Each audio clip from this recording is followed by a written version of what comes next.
প্রভু তুমি বলেছ রাসূল দেবে না, বলনি দেবে না ওমর, বলনি দেবে না হামজা তারি, খালি দেবে বিজয় সময়। প্রভু তুমি বলেছ রাসূল দেবে না, বলনি দেবে না ওমরের যুগ, রাশিদার সেই খেলাফত, ফিরিয়ে দেবে না আলোর সমাজ, কেটে কেটে আধারাত। প্রভু তুমি বলেছ রাসূল দেবে না, বলনি দেবে না ওমর, বলনি দেবে না হামজা তারি, খালি দেবে বিজয় সময়। ওই জন্যই সাইয়েদনা ওমর ফারুক রাদিয়াল্লাহু তাআলা আনহুর কথা বললেন যে আমার পরে যদি কেউ নবী হতো, আমার পরে যদি কেউ রাসূল হতো, তাহলে সাইয়েদনা ওমর হতো। কারণ ওমরের মর্যাদা বিশ্বনবী এত বলেছেন, আল্লাহ সুবহানাহু ওয়া তাআলা ওমরের সম্মান এত বাড়িয়েছেন যে ওমর যখনই কোনো অন্যায় দেখতে পেতেন সঙ্গে সঙ্গে প্রতিবাদ করতেন, কখনোই অন্যায়ের কাছাকাছি যেতেন না। সাইয়েদনা ওমর ফারুক রাদিয়াল্লাহু তাআলা আনহু বললেন, একজনকে মিশরের গভর্নর আমর ইবনুল আস রাদিয়াল্লাহু তাআলা আনহুকে পাঠালেন। মিশর দেশের গভর্নর সরকার বানালেন আমর ইবনুল আস রাদিয়াল্লাহু তাআলা আনহুকে। মিশরের গভর্নর বানানোর পরে বললেন, ও গভর্নর, তুমি তোমার দায়িত্ব পালন করবা। সেই মিশরে একটা দৌড় প্রতিযোগিতা হলো। ওই দৌড় প্রতিযোগিতায় যেন মিশরের একজন ছেলে থার্ড হয়েছিল, তাকে ফার্স্ট করলো। একজন মিশরীকে যেন ঠাড় করে দিল। এই অবজেকশনটা মিশরী যেন আমিরুল মুমিনিন খলিফাতুল মুসলিমিন ওমরের দরবারে নিয়ে চলে এলো। যখন সাইয়েদনা ওমরের কাছে নিয়ে এসেছে, সাইয়েদনা ওমর ফারুক রাদিয়াল্লাহু তাআলা আনহু এবারে বলতেছেন, ও মিশরী সাহাবী, কেন কেন কেন তোমার সঙ্গে অন্যায় কাজ কেন হলো বলো, জুলুম কেন করা হলো বলো। আমর ইবনুল আস রে ডেকে পাঠা হলো, তার ছেলেরে ডেকে পাঠা হলো, আর বলা হলো, ও মিশরী, তুমি ওই আমর ইবনুল আসের ছেলেকেও 3টা বাত মারো, 3টা লাঠি মারো, কারণ তোমার মাথা ফাটিয়েছে মেরে, তুমিও তারে মেরে শহীদ করে দাও। সে আমর ইবনুল আস রাদিয়াল্লাহু তাআলা আনহুর ছেলেটাকে মারার জন্য আমিরুল মুমিনিন একজন মিশরী ছেলেকে বললেন, ও মিশরী, মারো মারো মারো মারো। মিশরী বলেন, আমি অল্প ছোট্ট ঘরের ছেলে, গরিব ঘরের ছেলে, আমি কেমন করে সরকারের ছেলেরে মারতে পারি, আমি তো মারবো না। সাইয়েদনা ওমর বলতেছেন, তোমারে মারতে হবে, মারতে হবে, তোমার ছলে বলে গে তোমার লাভ হবে না। এবার বারবার বলানোর পরে এবার 3টা আঘাত করেছে। এবারে সাইয়েদনা ওমর বলতেছেন, ও মিশরী, তুমি আমর ইবনুল আস গভর্নর সরকারকে একটা বাত তার মাথায় মেরে দাও, কারণ সত্য বিচার করেনি, সেই জন্যই ইসলামের ভিতরে কখনোই এই রকম 2 নম্বরী ধান্দা চলে না। ইসলাম কখনোই বলে না তুমি অন্যজনের বিচার তুমি হালকা করো, কখনোই বলে না তুমি ঘুষ খাও, কখনোই বলে না তুমি মদ্যপান করো, কখনোই বলে না তুমি এই রকম অন্যায় কাজগুলি করো। ইসলাম কখনোই কোনো মানুষকে এই রকম শেখায় না। আমি নবী যদি আজকে সত্যি বিচার না করতে পারি, নবীজি বললেন, দুনিয়ার মানুষেরা রে, আমি নবী তোমাদের জন্য রাহমাতাল লিল আলামিন, আমি নবীর উপরে কত কষ্ট এসেছে, তারপর আমি নবী ইসলাম ছাড়া হই না। বসে যাচ্ছে আবার, ইসলাম ছাড়া হয় নাই। আমার নবীর উপরে কত অত্যাচার এসেছে, আমার নবীকে বলেছে, ও নবী মুহাম্মদ, তুমি নেতা হতে চাও, তোমারে নেতা বানায়া দেব। তুমি মন্ত্রী হতে চাও, তোমারে মন্ত্রী বানিয়ে দেব। তুমি এই মক্কা নগরের ভিতরে সমস্ত সুন্দরী রমণীদেরকে বলো, আমি তোমাদের পায়ের নিচে এসে রেখে দিব, শুধুমাত্র একটাই কথা। বিশ্বনবী সাল্লাল্লাহু আলাইহি সাল্লাম যখন ইসলাম প্রচার করতে গেলেন, তখন ইসলাম প্রচার করতে যখন গেলেন, তখন এই কাফেরেরা আবু তালিবের কাছে এসে বলে, ও আবু তালিব, তোমার ভাতিজা মুহাম্মদকে বলো, ইসলামের ব্যাপারে বাড়াবাড়ি করতেছে, তুমি একটু বাধা দিয়ে দাও, নচেত তোমার ভাতিজার কিছু হয়ে যাবে। সেই সময় আবু তালিব বলতেছে, ও মক্কা নগরের কাফেরেরা, তোরা শুনে রাখ, শুনে রাখ, মুহাম্মদ আমার ভাতিজা যেই কাজটা করে, সেই কাজটা যাই করুক না কেন, কারো যদি ক্ষমতা থাকে আমার ভাতিজা মুহাম্মাদের উপরে একটা আঙ্গুল পর্যন্ত কেউ তুলবি না। এই জন্য বিশ্বনবী সাল্লাল্লাহু আলাইহি ওয়াসাল্লাম বলেন, আমার চাচা ইসলামের সহযোগিতা করার জন্য কালেমা পড়েই নাই, ইসলাম কবুল করেননি, কিন্তু শুধুমাত্র ইসলামের কথাগুলি, ইসলামকে বাঁচানোর জন্য আমাকে সহযোগিতা করেছে। তাই আমি আমার চাচার জন্য, বিশ্বনবী সাল্লাল্লাহু আলাইহি ওয়াসাল্লামের চাচা যখন ইন্তেকাল করেন, তখন বলতেছেন আমার চাচা। বিশ্বনবী বলেন মুহাম্মদ সাল্লাল্লাহু আলাইহি ওয়াসাল্লাম বলেন আমার চাচারে একবার কালেমা পড়ে নিন, একবার কালেমা পড়ে নিন। একবার শুধু যদি আপনি কালেমা পড়তে পারেন, একবার কালেমা পড়ানোর কারণে রে চাচা আমি কাল কিয়ামতের কোটে মুসিবতের দিনে আমি জান্নাতে তোমারে নিয়ে চলে যাব। সেই সময় চাচা আবু তালিব একবার মুহাম্মাদের দিকে তাকায়, একবার আবু জাহিল আবু লাহাব উতবা সাহেবের দিকে তাকায়।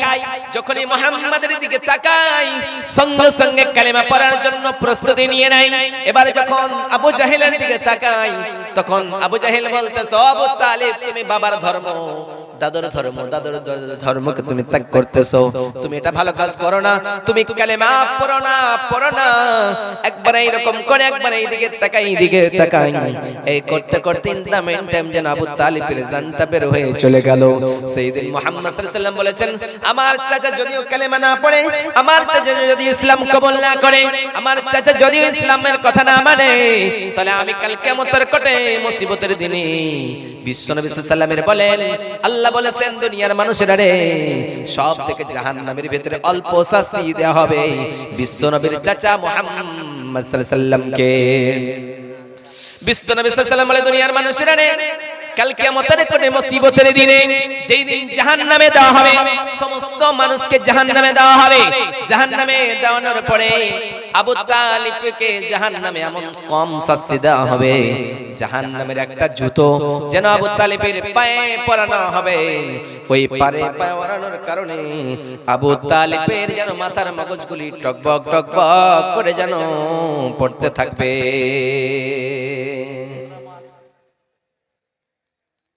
তাহলে সময় অল্প,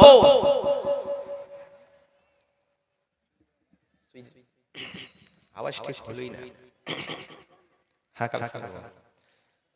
ইসলাম বলেছে কোরআনকে মানো, কোরআন ওয়ালাদের মানো, কোরআন পন্থীদের মানো।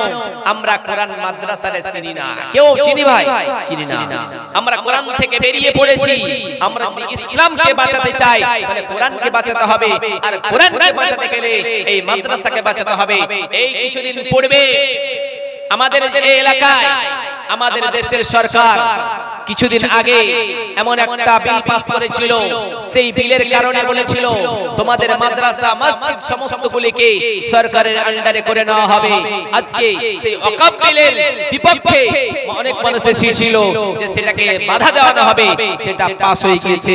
আজকে মুসলমান তুমি কোথায় রয়েছো?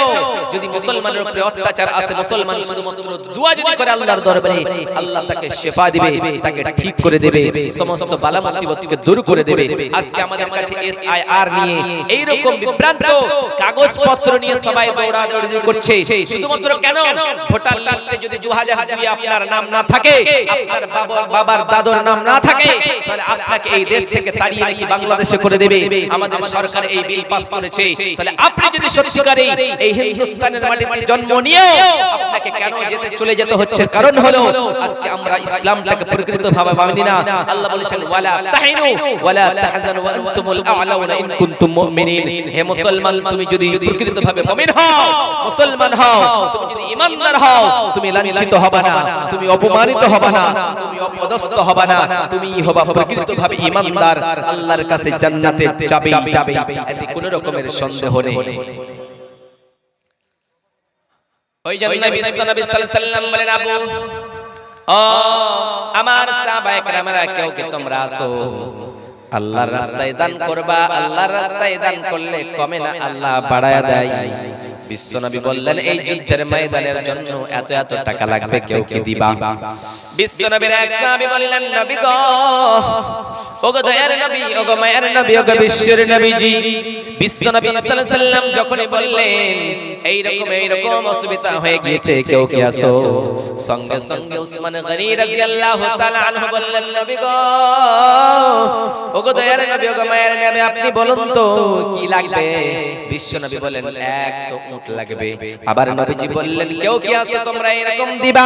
আবার নবীজি বললেন সেই সাহাবী উসমান বললেন 100 আমি দিলাম। এইরকম করে করে একবার দুইবার তিনবার করে বারবার উসমান যেন এইরকম করে এগিয়ে থাকলেন।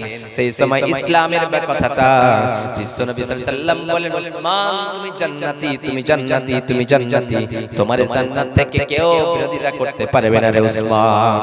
সেই সময় যেন বিশ্বনবী সাল্লাল্লাহু আলাইহি ওয়াসাল্লাম যখনই ইসলামের কথাগুলি বারবার কানে লোকের কাছে বলতেছিলেন, লোকেরা ইসলামকে মানতে চাইছিল না, ইসলামকে মানছিল না। বিশ্বনবী সাল্লাল্লাহু আলাইহি ওয়াসাল্লাম যখন সাজদারত অবস্থায় গিয়েছে, কাফিরেরা বেদিনেরা বিশ্বনবীর উপরে মাথার উটের ভুঁড়ি নিয়ে নিয়ে যেন বিশ্বনবীর পিঠের উপরে চাপিয়ে দিয়েছে।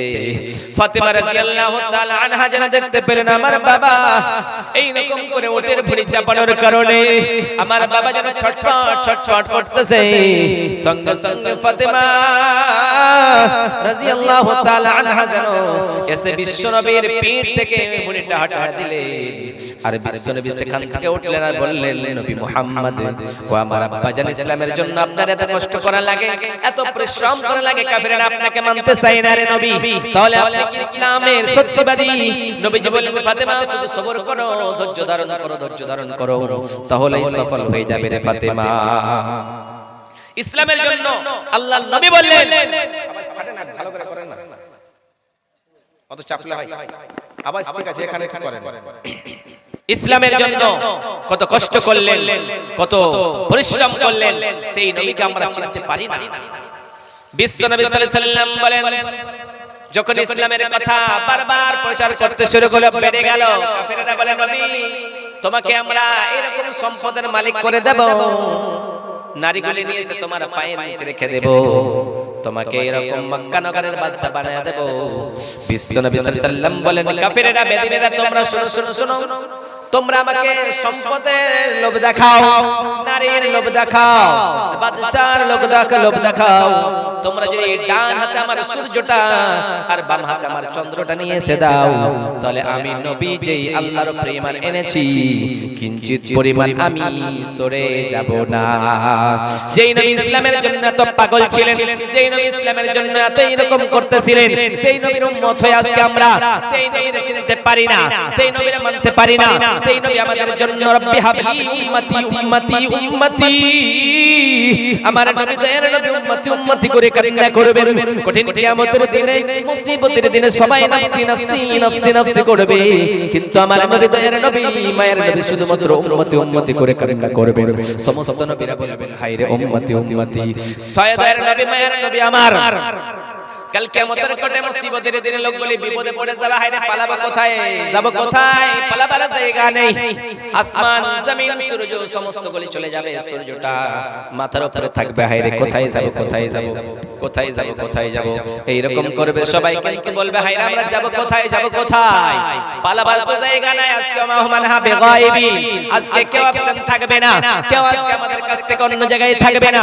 কাল কিয়ামতের কোটে মুসিবতের দিনে সমস্ত নবীরা ওলিরা মুশরিকের সমস্ত লোকেরা নফসি নফসি করবে, কিন্তু আমার নবী দয়ার নবী শুধুমাত্র উম্মতি উম্মতি উম্মতি করে কান্না করবে। সাইয়েদনা আদম আলাইহিস সালামের কাছে যাবে, সাইয়েদনা আদম আলাইহিস সালামের কাছে গিয়ে বলবেন নবী আদম আমাদের জন্য একটু আল্লাহর দরবারে সুপারিশ করুন। সাইয়েদনা আদম বলবেন আমি পারবো না। এবার বলবেন নূহ আলাইহিস সালাম আপনি পারবেন না। এবার মুসা আলাইহিস সালাম বলবেন আমি পারবো না। সমস্ত নবীরাই বলবেন আমি পারবো না পারবো না পারবো না।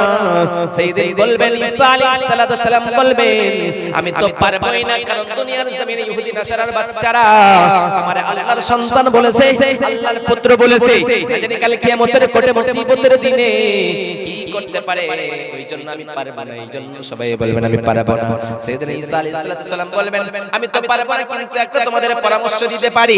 ওই পরামর্শটা হলো তোমরা আখির পয়গম্বরের নবী দয়ার নবী মায়ের নবীর কাছে চলে যাও। যে নবীর কাছে গেলে তোমরা আর ঘুরে আসবা না, ফিরে আসবা না, সেই নবী তোমাদের জন্য একটু সুপারিশ করে দেবেন। সেই নবীর কাছে সবাই চলে যাবে আর বলবেন নবী গো আজকে কিয়ামতের দিনে আমাদের বরদাস্ত হয় না রে নবীজি। সেই সময় বিশ্বনবী সাল্লাল্লাহু আলাইহি সাল্লাম মাকামে মাহমুদে কান্না করবেন আর বলবেন রব্বি হাবলি উম্মতি উম্মতি উম্মতি, আমার উম্মতের কি হলো, আমার উম্মতিরা আমার সামনে জাহান্নামে চলে যাইতেছে, হায় নবী আমি রব্বুল আলামিন আমি জান্নাতে যে কি করব রে মাওলা আমার উম্মত উম্মতিরা জাহান্নামে চলে গেল সেই সময় বলবেন রব্বুল আলামিন বলবেন ও নবী ইরফা রাসাকা সালতু তাক নবী আপনি কি বলতেছেন আপনি যাই বলবেন গো নবীজি আপনি আপনার দোয়া আজকে আমি আল্লাহ কবুল করে নেব দুনিয়ায় বিপদে পড়েছেন রে নবী দুনিয়ায় আপনাকে কাফিররা কম শাস্তি দেয় নাই কম অপমানিত করে না আপনি সব সহ্য করেছেন রে নবী আজকে কঠিন কিয়ামতের দিনে মুসিবতের দিনে আমি নবী আমি আল্লাহ যাই বলবা তাই গ্রহণ করে নেব রব্বুল আলামিনের নবী বলবেন রব্বানা রব্বুল আলামিন রে শুধুমাত্র আমার উম্মত উম্মতিগুলিকে আমি জান্নাতে নিয়ে যেতে চাই আমার সামনে দিয়ে আমার উম্মত উম্মতিরা জাহান্নামে চলে যায়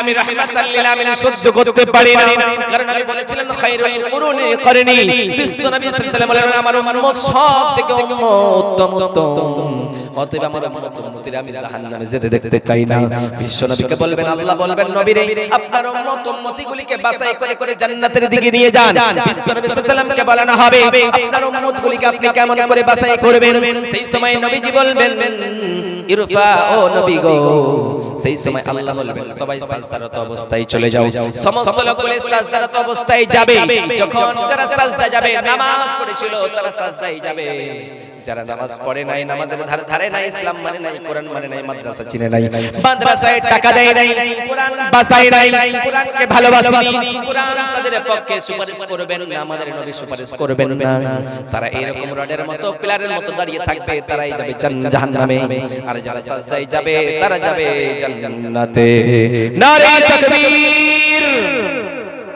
তাহলে আমরা ওই কোরআন ওয়ালাদের মতো হতে চাই কোরআনকে ভালোবাসতে চাই আজকে চিৎকার করে সেই কঠিন কিয়ামতের দিনে বিশ্ব নবীর সুপারিশ পেতে চাই কি চাই না হাত উঠিয়ে বলবেন নারে তাকবীর বলবো আল্লাহু আকবার বলে আপনি বলবেন আমি সেই নবীর উম্মত এবং আল্লাহর নবীর সুপারিশ আমি সেই দিন পেতে চাই যদি আপনি আজকে হাত উঠিয়ে থাকেন কাল কিয়ামতের কোটা আমার নবীকে বলতে পারবেন নবী সেই দিন জলসায় আপনার উম্মত হয়ে সেই দিন বলেছিলাম নারে তাকবীর বলেছিলাম আল্লাহু আকবার বলে বরকত দিয়েছিলাম তাহলে নারে তাকবীর আমার উম্মত উম্মতিরা বিশ্ব নবীর উম্মত উম্মতিরা মনে হয় কাল কিয়ামতের পরে সুপারিশ পেতে চাই না এবার কোরআনকে কে কে ভালোবাসেন একটু হাত উঠিয়ে বলবেন সবাই হাত উঠাবেন নারে তাকবীর মাশাআল্লাহ কোরআনকে ভালোবাসে কোরআনকে ভালোবাসেন তাহলে আমি আপনাদের কাছে শুধুমাত্র একজন মানুষ কেউ আছে 5000 টাকার দাতা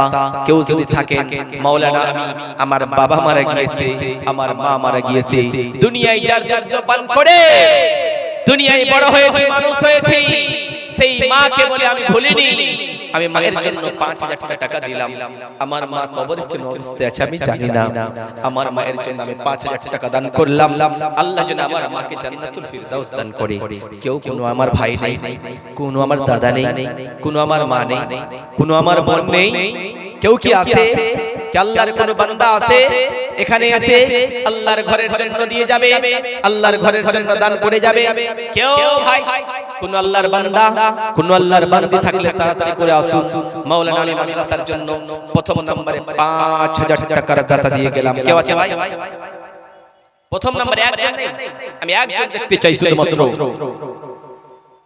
নামগুলো লিখে লিস্ট কেউ নেই ভাই মহিরুদ্দিনকে আমি দেখতে চাই এখানে মেট সাহাপুর থেকে মহিরুদ্দিন এবং সাতমারি থেকে সাফিউর রহমান আপনারা ভাই যেখানেই থাকেন এই মাদ্রাসার জন্য আপনারাই দিতে পারবেন 5000 টাকা প্রথম নম্বরে চেয়েছি আমার পরবর্তী বক্তা আসবেন 10000 টাকা চাইবেন আর কেউ যদি 10000 টাকা দিয়ে যায় বাবা এবং মায়ের জন্য মাওলানা আমি বাবার জন্য 5000 টাকা মায়ের জন্য 5000 টাকা তাহলে আপনার সমস্ত জিনিস হক হলো যে আপনি বাবার জন্য দিলেন মায়ের জন্য দিলেন কেউ নেই 10000 টাকা দিয়ে যাবেন আমি মায়ের জন্য চাইছি শুধুমাত্র 5000 একজন কোন আল্লাহর বান্দা লিখিয়ে যান যদি না থাকে এই মাদ্রাসার ঘর নির্মাণ হবে ছাদ দেখতে পাচ্ছেন একটা তিনটা রুম হবে এখানে সেখানে ছাদ হবে তার জন্য সিমেন্টের প্রয়োজন রয়েছে বালির প্রয়োজন রয়েছে কেউ যদি বলে মাওলানা আমি 10 ব্যাগ সিমেন্ট দিয়ে যাব এই মাদ্রাসার জন্য তাহলে আসুন লিখিয়ে যান কেউ যদি বলে না আমার টাকা নেই ভুট্টা লিখিয়ে যাব এক কুইন্টাল ভুট্টা লিখিয়ে যান এই মাদ্রাসার জন্য কেউ যদি বলে ধান দিয়ে যাব হলদি দিয়ে যাব যা দিয়ে যাবেন শুধুমাত্র লিখিয়ে যান বলবেন তাহলে আমি যে মাদ্রাসার জন্য আপনাদের কাছে হাত বাড়িয়েছি আপনারা কেউ দিবেন না তাহলে কেউ কি আছে 30 পারা কোরআন রয়েছে 30 জন কেউ কোন আল্লাহর বান্দা 500 করে টাকা আমার হাতে প্রথম নাম্বার একটা কোরআনের দাম কেউ দিয়ে যাবেন ভাই? 200-500 দাম আছে, কিন্তু আমি 500 করে টাকা চাই আপনাদের কাছে। কেউ যদি না থাকে তাহলে 200 দিয়ে যাবেন। এক ভাই দিয়েছে, তাহলে আপনারাও বাকি আছেন অনেক। আসুন এক নম্বরে, প্রথম নম্বরে আমি দেখতে চাই একটা কোরআনের দাম কেউ দিবেন না? আমি তো বাবা মায়ের জন্য দান চেয়েছিলাম, দিবেন ইনশাআল্লাহ, এখানে লোক আছে দিবেই, কিন্তু একটা কোরআনের দাম প্রথম নম্বরে একটা উঠে এসে দিয়ে যাবেন। মা বোন বলছে আমাদের মধ্যে তো ওয়াজি করে না, মানে আমরা কি দান করব? বিশ্বনবী সাল্লাল্লাহু আলাইহি সাল্লাম বলেন আল মারআতু ইদা সাল্লাত খামসাহা ওয়া দিন মোহাম্মদ নামে ভাই আমার এখানেতে এলো 500 টাকা রব্বুল আলামিন মাদ্রাসার নামে দান করে গেল। ওগো আল্লাহ দয়াময় পাক রব্বানা মিটাইয়া দিও খোদা জীবনের গুনাহ, আমিন আমিন আমিন। আরেকজন ভাই 500 টাকা, আরেকজন ভাই আমার 500 টাকা, তিন ভাই 500 করে তিন খানা কোরআন দিয়েছে। 4 নম্বরে কেউ কে আছেন? 4 নম্বরে থাকলে আসো, একটা কোরআনের দাম 500 করে টাকা। চলে কেন বাড়ি কোথায়? হ্যাঁ মেরে দেন ফোন পে তো লেখাবে। আচ্ছা ঠিক আছে, আরেকজন ভাই 100 টাকা। 4 নম্বরে কে কোরআনের দামটা দিয়ে যাবেন? 4 নম্বরে পরের জায়গা পরের জমি ঘর বানায়া আমি রই, আমি তো সেই ঘরের মালিক নই। পরের জায়গা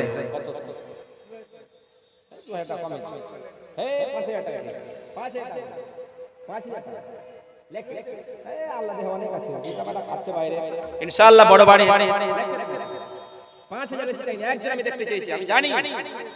নারে তাকবীর! সাতমারি থেকে আমার ভাই আব্দুল এখানে তেলো রব্বুল আলামিন বাবা মায়ের জন্য রে মাওলা 5000 টাকা দান করে গেল মাওলা। ও মাওলা করিম, সেই বাবা মায়ের আমার ভাই, বাবা আমার সেই ভাইয়ের আমার বাবা, আমার মা জানো সেই ইন্তিকাল করেছে রে মাওলা। সেই বাবাকে বলে আর মাকে বলে মনে পড়লো, ওই বাবা আর মায়ের জন্য সহ্য করতে পারলো না, ধৈর্য ধরতে পারলো না, সঙ্গে সঙ্গে 5000 টাকা দান দিয়ে গেল মাওলা। ইলাম তুমি কবুল করে নাও, মিটাইয়া দিও খোদা মনের আরমান, আমিন আমিন আমিন। মোবাইল আসিল কি দুলা লাগিল, পড়াশোনায় মন বসে না। মোবাইল আহিয়া কি দুলা লাগিল, লেখা পড়ায় মন বসে না। রাত 12টার পরে বন্ধু যখন ফোন করে, রাত 12টার পরে বন্ধু যখন ফোন করে, সারা রাত জাগিয়া ফোনে কথা বলিয়া, রাত জাগিয়া ফোনে চিঠিং করিয়া, ফজর রাত হলে পোলার আর ঘুম ভাঙে না। মোবাইল আসিল কি দোলা লাগিল, পড়াশোনায় মন বসে না।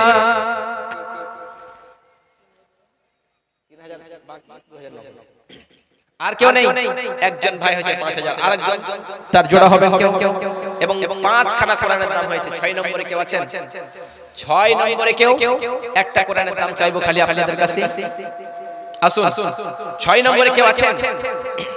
থাকলে চটচট করে আসুন এবং এই মাদ্রাসার জন্য কিছু দিয়ে যান, আল্লাহর রাস্তায় দিয়ে যাবেন।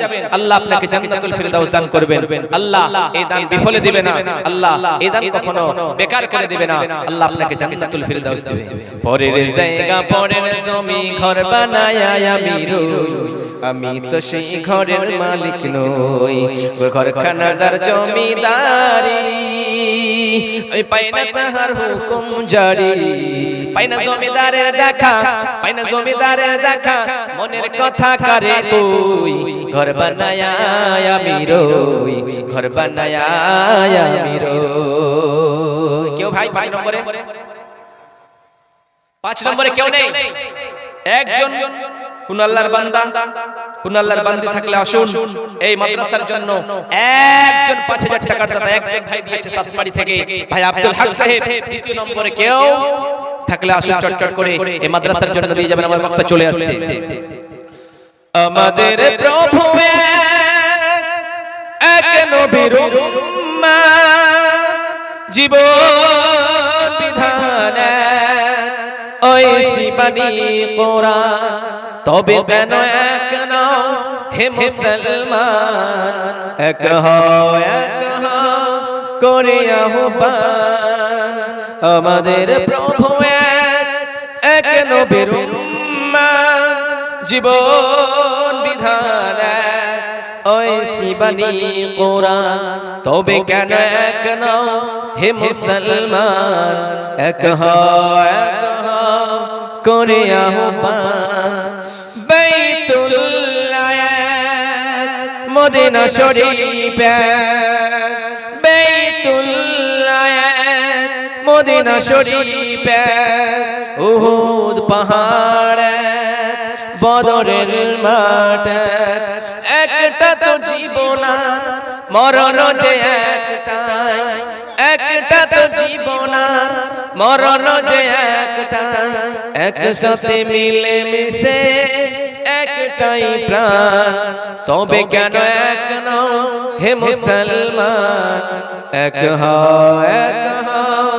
করে আহ্বান আমাদের প্রভু এক নবীর উম্মত জীবন বিধান ওই শিবানী কোরআন একবার ঘুরিয়ে দেন চাদর এখানে এই গেট থেকে ঢুকছো কোথায় আপনি দেখতে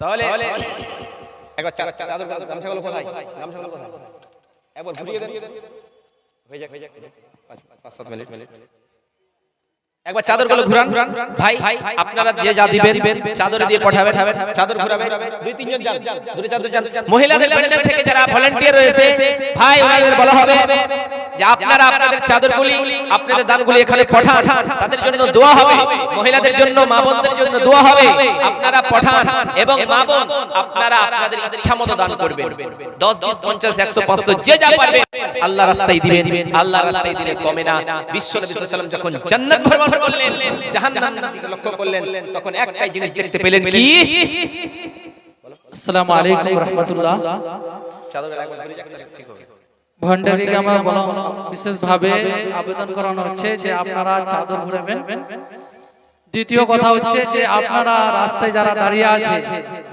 এটা আমাদের ইসলামী মাহফিল এর একটা আদব রয়েছে যেটি আপনারা ফলো করেন না এটা খুব খারাপ লাগছে আপনারা দাঁড়িয়ে বক্তব্য শুনছেন আপনাদের জন্য বসার জন্য জায়গা বানানো হয়েছে কেউ রাস্তায় যেন দাঁড়িয়ে না থাকে বিশেষ করে কমিটিকে আপনাকে আগ্রহ করছি আবার বলছি রাস্তায় কোনো ব্যক্তি যেন দাঁড়িয়ে না থাকে আসসালামু আলাইকুম রাহমাতুল্লাহ বিশ্ব নবী সাল্লাল্লাহু আলাইহি ওয়াসাল্লাম বলেন মহিলার দল আমি যখন জাহান্নামের দিকে লক্ষ্য করলাম তখন আমি জাহান্নামের ভিতরে সব থেকে বেশি নারীদের দেখতে পেলাম বিশ্ব নবীর প্রশ্ন করা হলো নবী আপনি কেন জাহান্নামের ভিতরে নারীদের বেশি দেখতে পেলেন নবী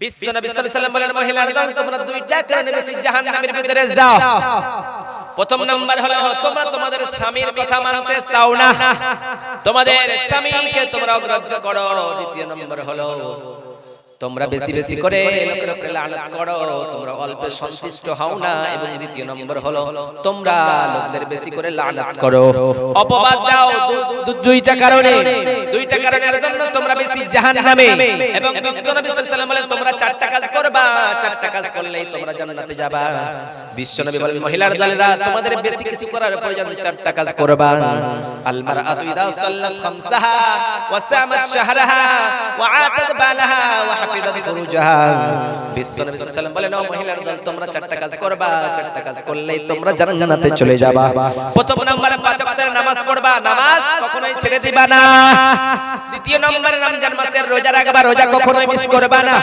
তৃতীয় নম্বরে হলো তোমরা স্বামীর সেবা করবা স্বামীকে তোমরা কখনো অগ্রাহ্য করবা না চার নাম্বার হলো তোমরা লজ্জা স্থানের হেফাজত করবা তোমাদের প্রাইভেট কারের তোমরা হেফাজত করবা তোমাদের কখনোই তোমরা কোনো এরকম করবা না বিশ্বনবী এরকম কথা বললেন সঙ্গে সঙ্গে মহিলার দলেরা তাদের নাকের কানের এবং হাতের সমস্ত কিছু খুলে দিয়ে যেন নবীর কাছে পাঠিয়ে দিলেন নবী গো এই যে আল্লাহর রাস্তায় দান করলাম আল্লাহর রাস্তায় দিলে কখনোই কমে না রে নবীজি বিশ্বনবী সাল্লাল্লাহু আলাইহি ওয়াসাল্লাম বলেন ইদা মাতাল ইনসান ইনকাতা আনহু আমালুহু ইল্লা মিন সালাসাতিন সাদাকাতিন জারিয়া। বিশ্বনবী সাল্লাল্লাহু আলাইহি ওয়াসাল্লাম বলেন, মহিলা দলেরা ও পুরুষেরা দলেরা ও মানুষেরা, তোমরা যখন মরে যাও তখন তোমাদের সমস্ত আমলগুলি বন্ধ হয়ে যায়, শুধুমাত্র তিনখানা আমল থাকে। তিনখানা আমলের ভিতরে প্রথম নাম্বার হলো সাদকা। যদি তোমরা করে যেতে পারো, আল্লাহর রাস্তায় যদি তোমরা দান করে যেতে পারো, ওই দানখানায় কাল কিয়ামতের কোটে মুসিবতের দিনে তোমাদের জন্য উপকার হয়, নয়তো সমস্ত আমলগুলি তোমাদের বরবাদ হয়ে যায়। বিশ্বনবী সাল্লাল্লাহু আলাইহি ওয়াসাল্লাম বলে, দুনিয়ার মানুষেরা কাল কিয়ামতের কোটে মুসিবতের দিনে একটা মানুষ জাহান্নামে চলে যাবে। আল্লাহ বলবেন, কেন জাহান্নামে গেলা? আল্লাহ বলবেন, বান্দা এসে তুমি জান্নাতে যাও।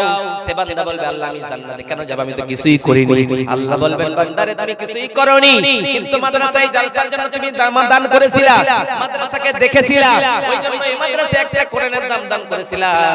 আমি আল্লাহ ওই নেকিটা বাড়াতে বাড়াতে বাড়াতে বিশাল বড় পাহাড় করে দিয়েছি। ওই পাহাড় সমতুল্য নেকিটা লইয়া তুমি জান্নাতে চলে যাও, চলে যাবে জান্নাতে। তাহলে কোন আল্লাহর বান্দা যারা আছেন তারা আপনারা দান করবেন। আমাদের মাওলানা চলে এসেছেন, আপনাদের কাছে বক্তব্য রাখবেন। একটা গজল পড়ে আমার বক্তব্য ইতি করে দিচ্ছি। সজদায়ে নত আশ্র ছাড়ো, প্রভুর শরণে হৃদয় গাড়ো। সজদায়ে নত আশ্র ছাড়ো, প্রভুর শরণে হৃদয় গাড়ো। প্রাণ ঢেলে সব ব্যথা বলো প্রভুকে, প্রাণ খুলে সব ব্যথা বলো প্রভুকে। এ রাত কি কেটে যাবে ঘুমে অলসে, সজদায়ে নত আশ্র ছাড়ো, প্রভুর শরণে হৃদয় গাড়ো। প্রাণ ঢেলে সব ব্যথা বলো প্রভুকে। এ রাত কি কেটে যাবে ঘুমে অলসে, তুমি কি কাঁদবে না অশ্রু ফেলে? তুমি কি চাইবে না দুহাত মেলে? প্রভুর কাছেতে এ রাত কি কেটে যাবে ঘুমে অলসে, সজদায়ে নত আশ্রু ছাড়ো, প্রভুর শরণে হৃদয় গাড়ো। প্রাণ ঢেলে সব ব্যথা বলো প্রভুকে। এ রাত কি কেটে যাবে ঘুমে অলসে। হায়াত বাকি তো মুলাকাত বাকি। আসসালামু আলাইকুম ওয়া রাহমাতুল্লাহি ওয়া বারাকাতুহু।